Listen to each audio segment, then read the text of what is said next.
Bonjour à tous, bienvenue sur une nouvelle vidéo sur la chaîne de Ostéa38. Alors j'ai vu qu'il y avait plein de gens qui regardaient les vidéos mais qui ne me suivaient pas forcément sur les réseaux sociaux, donc vous savez absolument pas qui je suis en fait. Alors moi c'est Salomé, je suis ostéopathe animalier depuis maintenant 4 ans, oui c'est ça, 4 ans que j'ai été diplômée, j'ai eu mon accréditation auprès du Conseil national de l'ordre des vétérinaires et j'ai développé un petit peu toute une communication autour de l'ostéopathie et autour de la médecine des animaux sur mon compte Instagram surtout, je suis sur Facebook aussi, sur TikTok, je n'ai jamais rien posté sur TikTok jusqu'alors, mais sur Instagram en tout cas je vous invite à me suivre. Les gens ont commencé à me suivre sur Instagram parce que juste je racontais ma vie en fait. Je faisais de la face cam sur les stories parce que j'avais un chien qui était handicapé. À la maison, je n'ai que des animaux handicapés. Pour le moment, j'ai 2 chats handicapés, une de 6 et une de 3 ans à l'heure actuelle. Mon chien est décédé il y a quelques mois, donc je me suis mise à faire plus de contenu, notamment sur YouTube et des vidéos de plus en plus longues que j'ai dû du coup passer sur YouTube parce que sinon c'était un enfer. Donc voilà, aujourd'hui, je vais vous parler d'une petite pépite que je suis allée visiter. C'est le but de cette chaîne. Le but de cette chaîne, c'est vraiment de vous donner des informations sur l'ostéopathie, mais aussi sur la médecine des animaux, sur la vie des animaux, en fait, tout court, sur ce que vous pouvez faire avec vos animaux, ce que vous pouvez faire pour améliorer leur quotidien également. On va faire une chaîne où il y aura de tout et de rien. Niveau médical, niveau lifestyle, animalier, vraiment, on va être à fond dessus. Aujourd'hui, on parle d'une visite qui me tenait beaucoup à cœur. Je suis donc allée visiter, je vous ai emmené avec moi, je vous ai tout filmé, un bâtiment qui a été inauguré en 1898, un bâtiment qui se trouve à Paris. Jusque-là, on ne savait pas trop ce que c'est. C'est un bâtiment qui est sur 2 étages. Le but de ce bâtiment, c'est de voir l'évolution et la diversification animale au fur et à mesure du temps.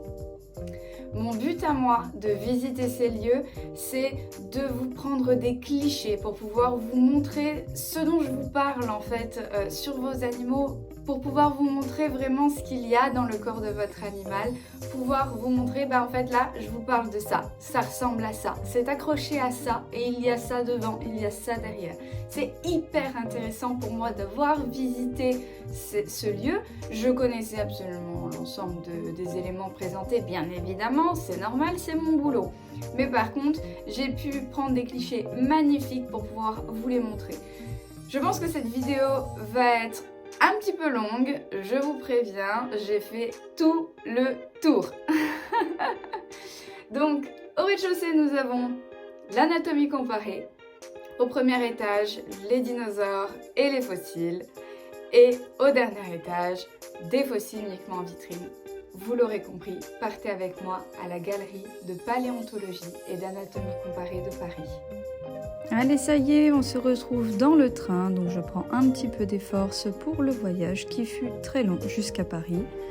Et ensuite, me voici dans le métro parisien où je suis, comme vous pouvez le voir, très à l'aise. Et voici la belle façade avant de la galerie de paléontologie et d'anatomie comparée de Paris. Je suis tellement contente d'être face à ce bâtiment. Ensuite, on entre et donc au rez-de-chaussée devant nous, on a cette statue qui représente un homme, donc sans la peau, avec simplement ce qu'il y a dessous, toute son anatomie dessous, et ça nous plonge directement dans le bain. Et ça y est, là, on arrive au moment le plus intéressant. On rentre vraiment dans la galerie de paléontologie et d'anatomie comparée avec ce magnifique troupeau d'animaux qui est placé au milieu de la pièce, avec quand même une collection dans tout ce bâtiment qui est de plus de 4300 éléments. On débute le parcours très certainement à l'envers, j'ai pas trop compris s'il y avait un sens ou pas, mais avec donc tout ce qui est Homo sapiens et les singes. Donc vous verrez que c'est de qualité très mauvaise en termes de film. On me voit bien dans la vitre parce qu'il y avait un grand soleil ce jour-là. Je vous filme plusieurs éléments, on va les décrypter ensemble.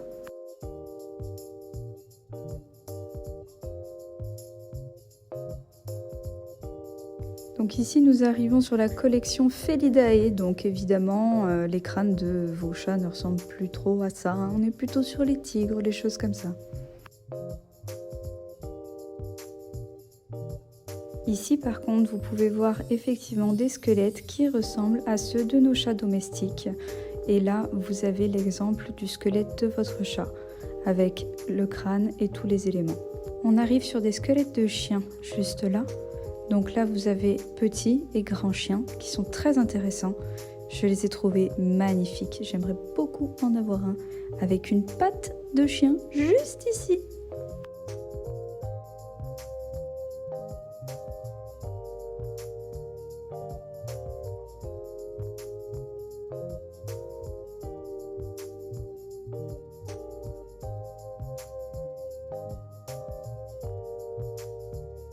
Et alors attention, voici une girafe et là je vous zoome pile poil sur le ligament nucal.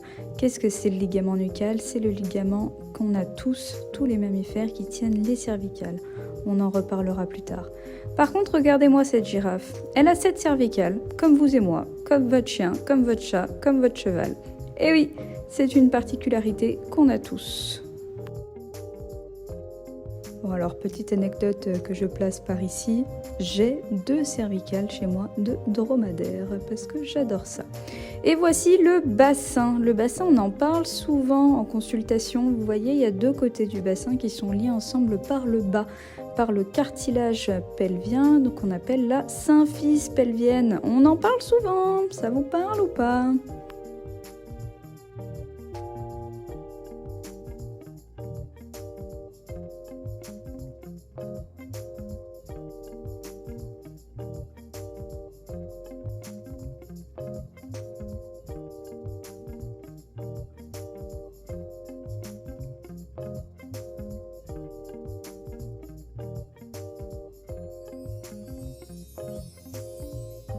Alors ça par exemple, j'en ai jamais fait, non. Et on entre dans les oiseaux. Alors là, qu'est-ce que j'ai déjà fait là-dedans? Pas grand-chose, hein.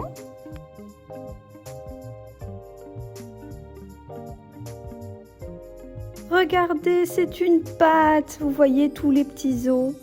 Ah, encore des oiseaux. Alors ça, c'est sûr que je ne l'ai pas fait, celui-ci, hein. Même le pélican là-bas, non, ça, je n'ai pas fait. Non. Et nous voici dans les nacs. Alors là, par exemple, je vous zoome sur un crâne de marmotte. Ça aussi, j'en ai un chez moi.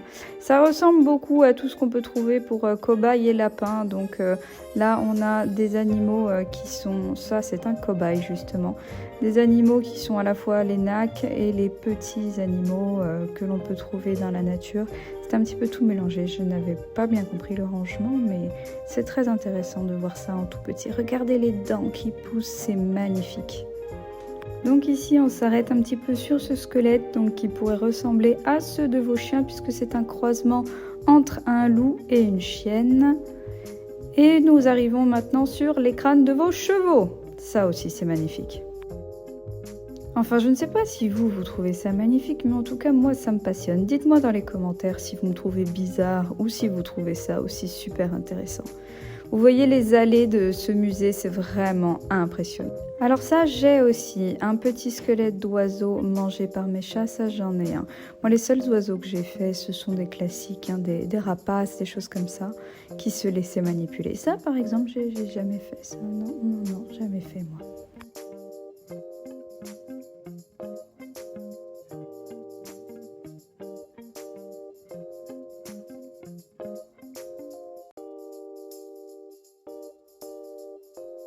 Bon, là vous savez très bien lire, une défense d'éléphant d'Afrique.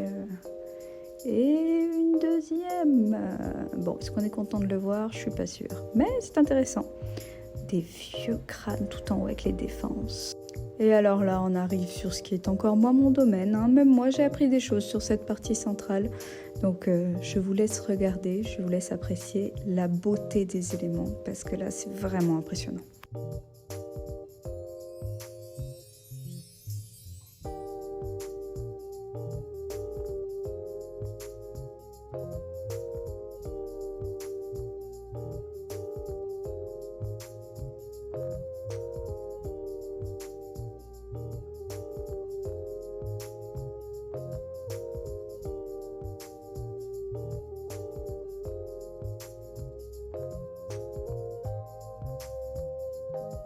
Regardez la queue que l'on peut voir sur le dessus, on voit exactement la forme qu'ont les vertèbres, avec du coup les disques intervertébraux qui sont entre les vertèbres.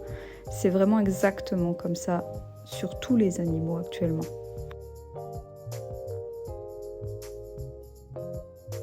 Une toute petite mâchoire, toute petite on a dit.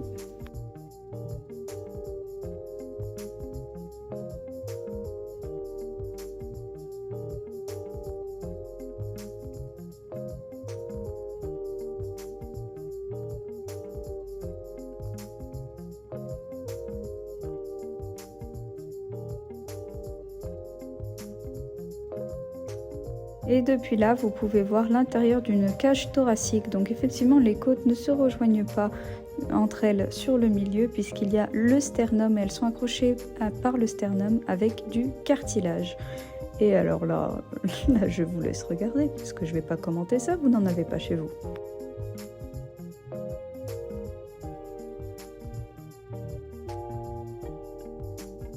Donc revenons sur notre histoire de cage thoracique, comme on peut voir ici, comme on peut voir derrière et au-dessus. Les cages thoraciques renferment beaucoup d'organes, notamment les poumons et l'estomac qui est en dessous, le diaphragme qui va être un muscle pour pouvoir faire respirer les poumons, qui est un muscle un tout petit peu important, mais on en parle souvent quand même.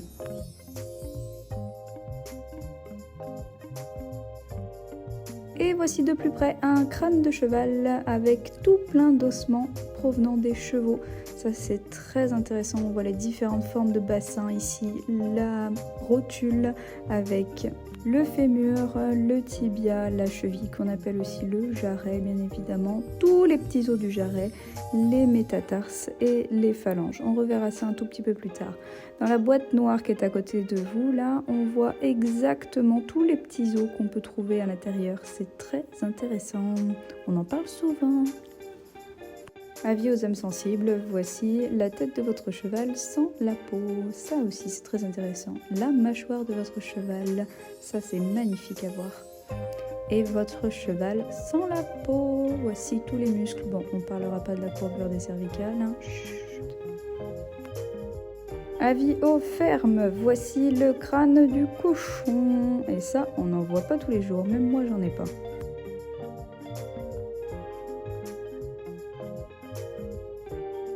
Ceci est le squelette et la représentation sans la peau d'un mouton. Là, un plan magnifique d'une mâchoire. J'adore les mâchoires, sachez que j'en ai vraiment beaucoup chez moi. Ici, on peut voir des ossements derrière, donc la scapula qui correspond à l'omoplate. Ici, une vertèbre toute seule, on l'a vu avec ses autres copains tout à l'heure. Ça, j'en ai pas dans ma consultation. Ici, c'est des petites grenouilles, c'est très sympa. Alors je vous ai enlevé tout ce qui était vraiment pas joli dans le formol. Par contre, voici du coup un tube digestif qui est mis à plat en représentation. C'est vraiment hyper intéressant quand on s'intéresse à l'anatomie des animaux. Là, ça va commencer à rentrer un petit peu plus dans le dur. Hein. Vous n'êtes pas obligé de regarder le reste si vous êtes un petit peu trop sensible. Normalement, j'ai rien mis de trop sensible. Une représentation voilà, avec les organes, ça c'est très sympa aussi en représentation. Ici on a tout ce qui est système de langue qui est mis dans du formol. Ça c'était vraiment très joli.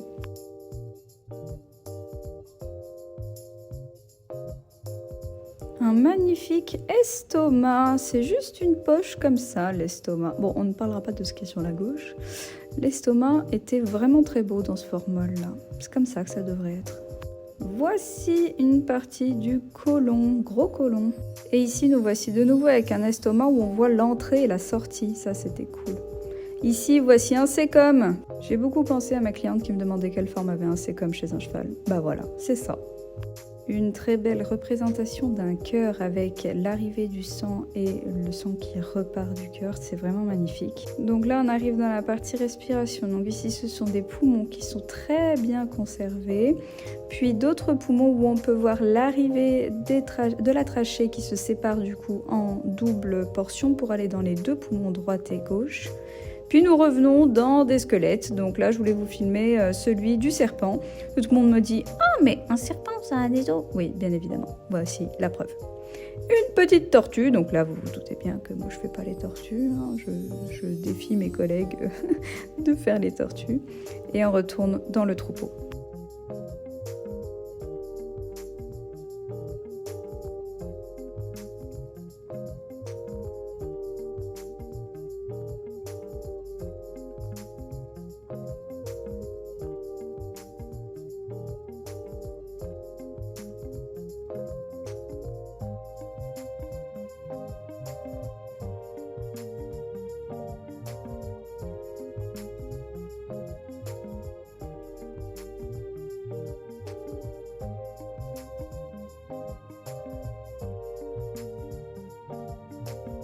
Maintenant, nous voilà arrivés. Attendez, on attend que la dame elle se pousse. Merci madame. À un squelette de cheval, du moins un squelette de poulain, hyper bien conservé.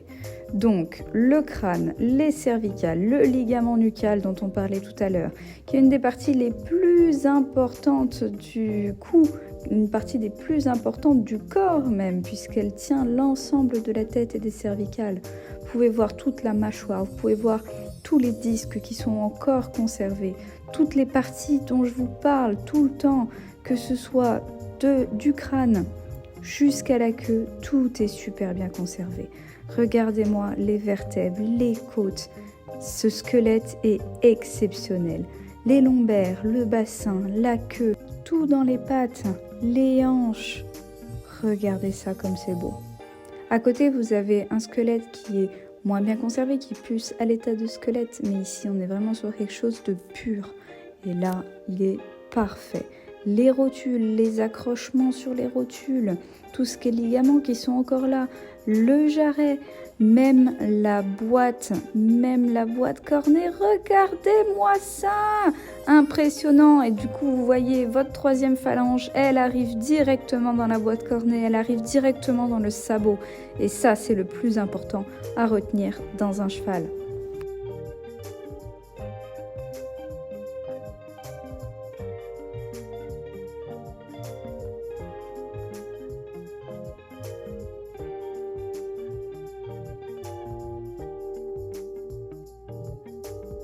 Bref, j'étais vraiment en admiration sur ce squelette.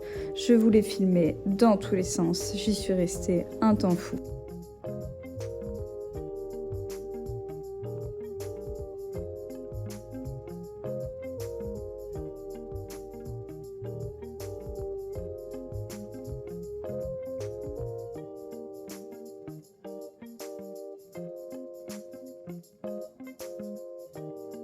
Toujours dans le même registre, donc voici un cheval mais légèrement plus grand, légèrement plus gros.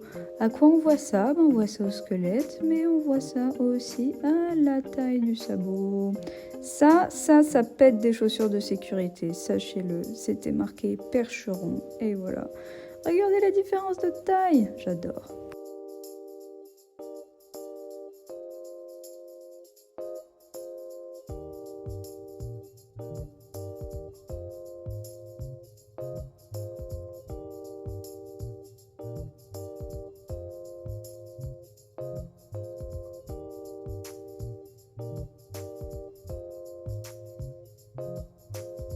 Ici, j'étais tranquillement en train de filmer ce squelette et là, je me suis rendu compte que c'était un garçon. Et oui, regardez, hop là, chez les carnivores, on a un os pénien. Il y a un os dans le pénis. Et oui. Bon, les âmes sensibles, ça, c'est un œil. Voilà. Et là, ma partie préférée, donc des cerveaux avec des moelles épinières et avec des nerfs qui en sortent. C'est trop beau! Regardez-moi ça avec les représentations et tout. Vraiment, j'adore. C'est ma partie préférée. Ici, c'était encore mieux. Il y avait tous les nerfs qui sortaient de la moelle épinière. C'est dingue. Et ici, le cerveau tout seul. Waouh! Les différents cerveaux.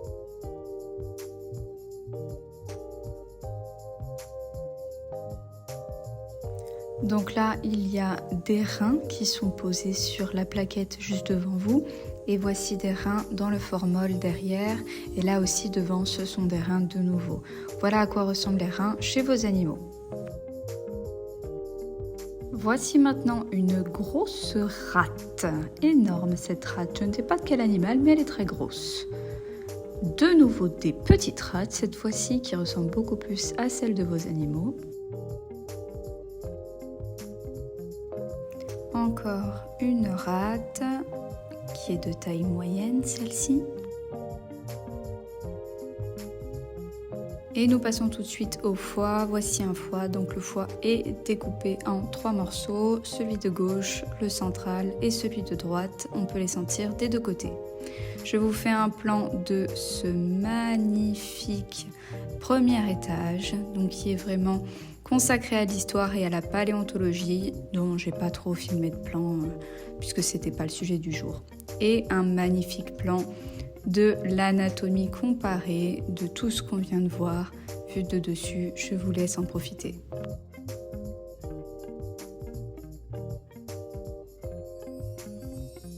C'est la fin de cette vidéo, j'espère qu'elle vous aura plu. J'espère de tout cœur parce que moi ça a été vraiment un bonheur de la visiter. Je ne sais pas combien de temps j'ai passé dans cette galerie, mais c'était vraiment, j'aurais pu y rester toute ma vie.